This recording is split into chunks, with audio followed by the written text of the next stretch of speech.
Hi, my name is Myky and today we're going to talk about rational function. Rational function is when a function is written as the ratio of two polynomial functions. Today we're going to be dealing with this equation. F of x equals x squared minus 9 over x squared minus 4. It can also be written as x plus 3 times x minus 3 over x plus 2 times x minus 2. As you can see, there is a vertical asymptote at x equals 2 and x equals negative 2. Vertical asymptote is what makes the denominator 0.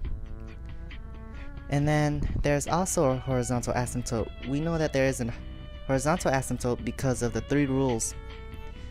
1. If the degree of the numerator is greater than the degree of the denominator, there is no horizontal asymptote.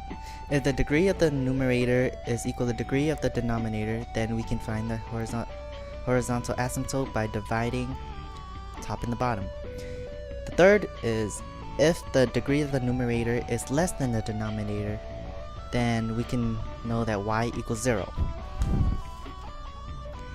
And to find the end behavior, when we're looking at the graph, we gotta know the end behavior. The end behavior is basically asking us what will the graph do as it reaches. The end behavior of this function would be as x reaches negative infinity, f of x reaches 1. And as x reaches infinity, f of x reaches 1.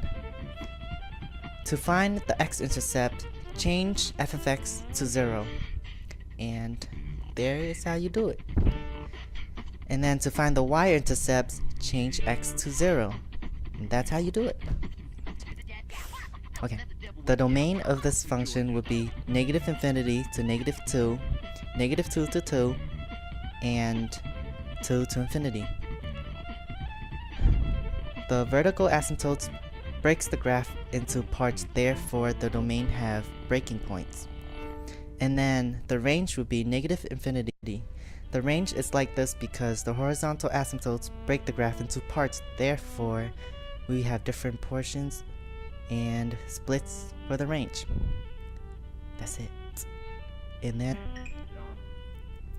then based on our information, we can graph it out by having the domain and the range. And first we're gonna plug in the horizontal asymptotes and the vertical asymptotes. Then we can plug in the x-intercepts and the y-intercepts to get us started. This is how the graph would look like, okay? We're gonna have the vertical asymptote at 2 and negative 2. So it'll be right there and right there. And then we have the horizontal asymptote at 1. So we can draw it right there. Therefore, the horizontal asymptote limits us in our graphing. And the vertical asymptote limits us in our graphing. So basically, the graph will look more like